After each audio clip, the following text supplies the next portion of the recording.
Hello everyone, welcome back to Backbone Exotics. As you can tell by the title of this video, today I'm going to be showing you how I feed my roaches, or not how I feed them, but the diet that I do give them.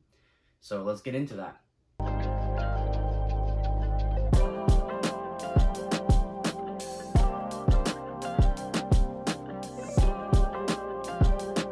So before we get into the video, I just want to quickly show off this new female ball python that I got.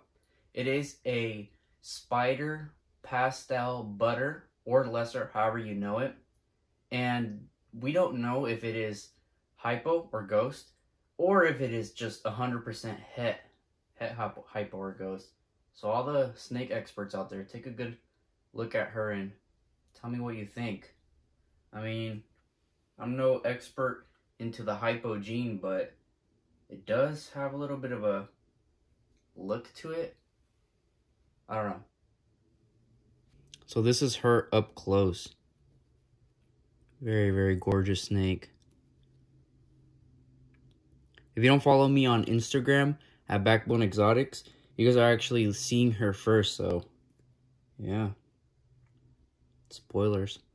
So that was super off topic. I'm sorry, I just had to show her off. It's not a ball python post day, if that makes sense. If you could go on my Instagram, you can tell that I don't post ball pythons every single day, or the same animal 2 days in a row. Again, off topic, but point is, the reason I'm making this video is because I've been getting a lot of requests recently about new keepers. They've been asking me, what do I feed my Bladus lateralis roaches or the red runner roaches?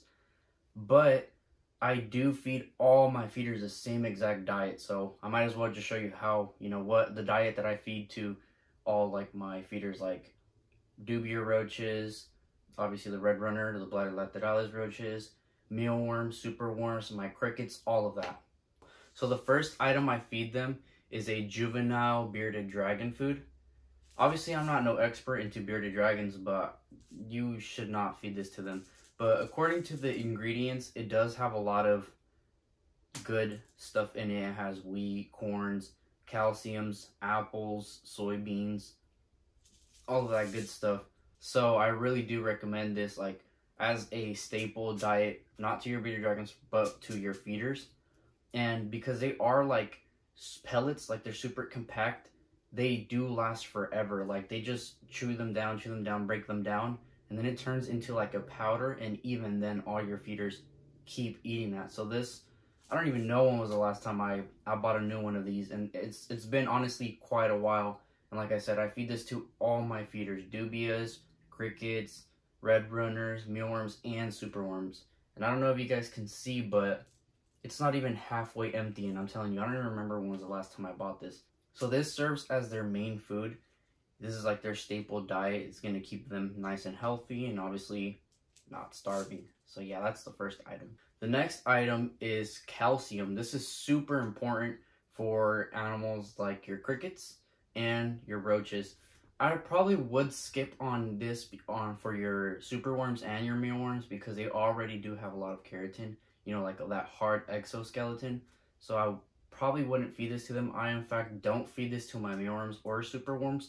But this is super important for, like I said, crickets and your roaches, because they need that extra calcium. And in return, once your feeders eat this calcium, they're going to transfer that same calcium onto your animal. So this is very important, especially if you're feeding this to bearded dragons.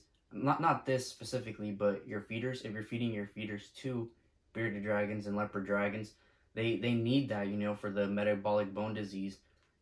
This is not going to save them from that. You still need to dust them with calcium stuff, but point is, this is super, super important. So like I said, I don't recommend this for your actual mealworms and superworms.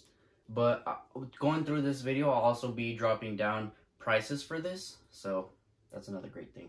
And finally, it's water crystals. The reason why you need to use water crystals is because obviously your feeders need water to stay hydrated. However, you can't just get a water dish in there and put it in there, because 9 times out of 10 they will just drown, especially your crickets. So they need a way to get water, and this is the way to do it, because it's like gelatin, it's like jelly, and all they do is they come up to it and they suck out the water from you know, the jelly. And also depending on from what company you buy this water crystals from, sometimes they do have additives like electrolytes and stuff, and then like I said, in return, once your crickets and stuff are super healthy, that's going to be transferred on into your animals you're actually there that are eating these feeders. So that's super important.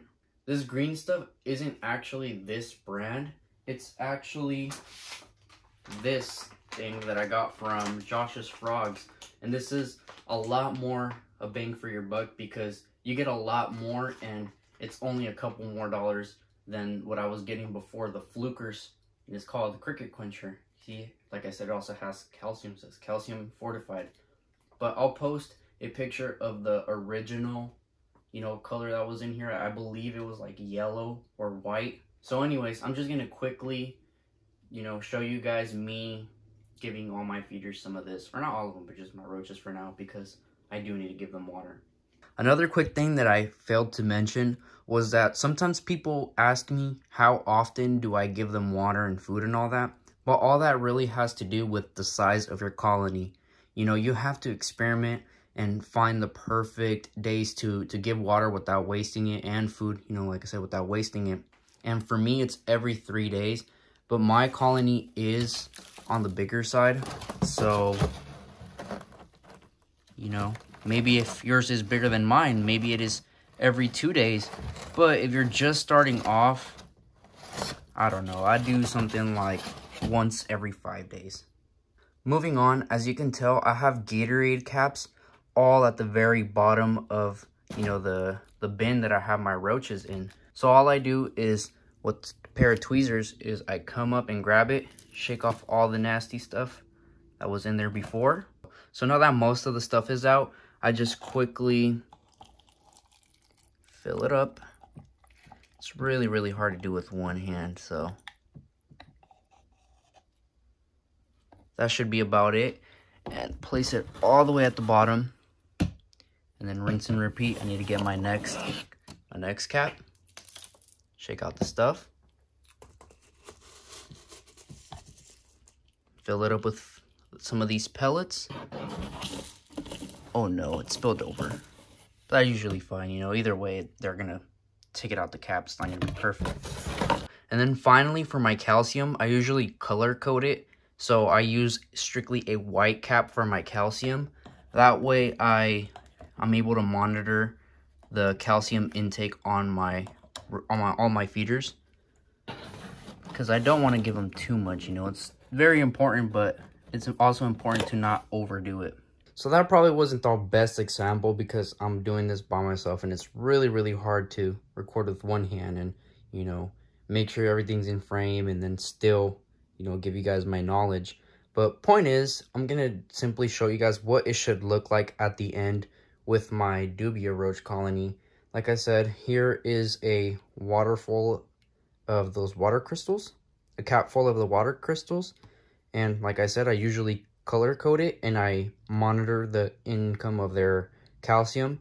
And then here are the pellets, the bearded dragon pellets. And as you can see, they do pull it out, and then sometimes they just retrieve it into their home, which is this.